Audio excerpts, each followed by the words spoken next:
Okay? Okay, so let's go on. I have a very subtle point that I need to discuss with you in order to go on to the next application. Here.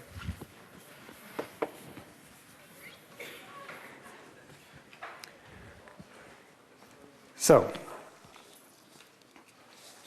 here's my, and I do want to get to the point of horizontal cross sections as well. So let's continue here. So the first thing that I want to point out to you now is I want you to beware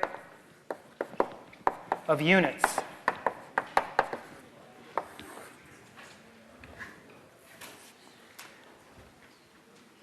There's something a little fishy in this problem.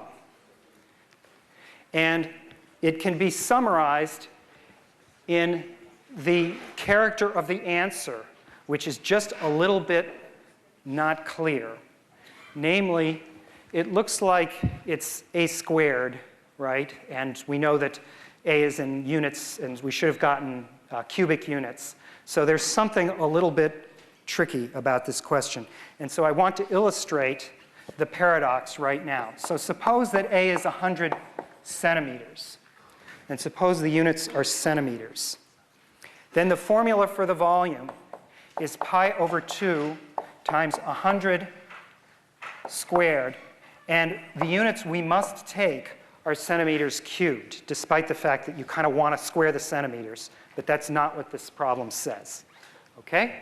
So this is the situation that we've got. Now, if you work out what this is, to figure out what the volume of this cauldron is, what you find is that it's pi over 2 times, well, 10 to the 4th power is 10 times 1,000 centimeters cubed, right? And those are otherwise known as liters. So this is approximately 10 pi over 2 liters, which is about 16 liters. And so that's how much was in the cauldron under this choice of units. Now, I'm going to make another choice of units now, and we're going to make a comparison. Suppose that the units are 1 meter. Looks like it should be the same, but if I calculate the volume,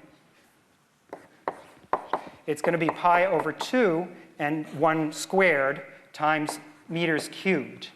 Right? That's what the formula tells us to do. And if you calculate that out, that's pi over 2 times 100 centimeters cubed. And with this unit notation, we really do want to cube the centimeters and cube the 100.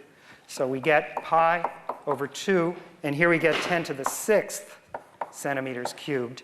And that comes out to pi over 2 times 1,000 liters. Or in other words, about 1,600 liters.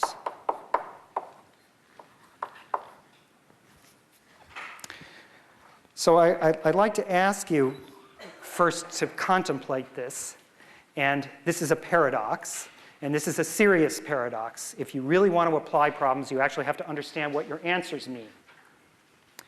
So what do you think is going on here?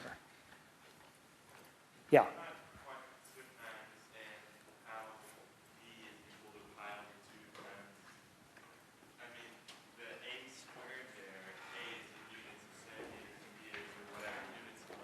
Yes? How are you introducing units playing cubes when it's only squared? I know the volumes have to be cubic units. However, the equation... Right. So the question is, how could either of these make sense? How am I dealing with the units in either case? All right? So now I'm going to explain to you the answer, because this is really quite puzzling, but it has a resolution. The answer to this question is that both answers are correct.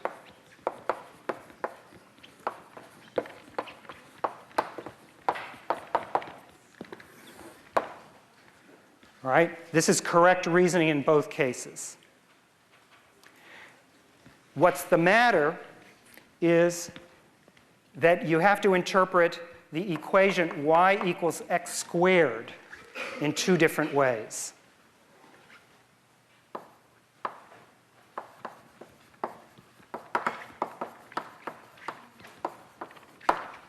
Two ways. So let me explain what they are. For instance, you can take y equals x squared in centimeters. So y equals x squared in centimeters.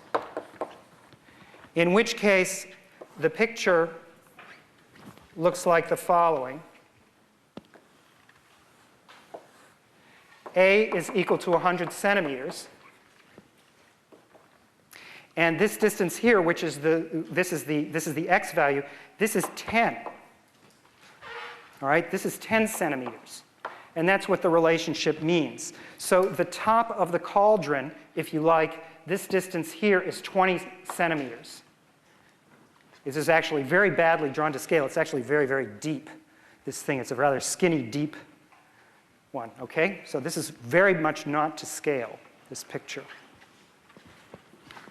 The other picture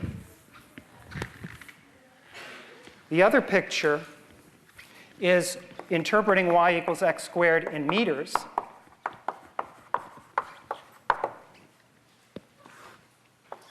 And that's more like what I had in mind, actually.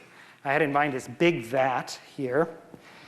And this distance here is 1 meter. And then the square root of 1 is 1. So this distance here is also 1 meter.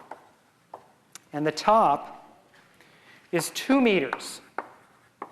All right? Now, it's not that crazy, and in fact, it's easy to check that it's pretty reasonable in terms of scale, that this thing has 16 liters in it, and this guy has 1,600 liters in it. All right? So you actually have to know what your symbols mean when you're dealing with these kinds of applied problems. And if you're ever really going to do some real consequences, you have to know what it is what the units mean. And the problem with the equation y equals x squared is that it's the one that violated scaling rules. Yeah? So in your second case, though, I still don't understand. Isn't b equal to pi over 2 multiplied by a squared, which is 1 in this case? Yeah. So it's 100 centimeters squared, right? No.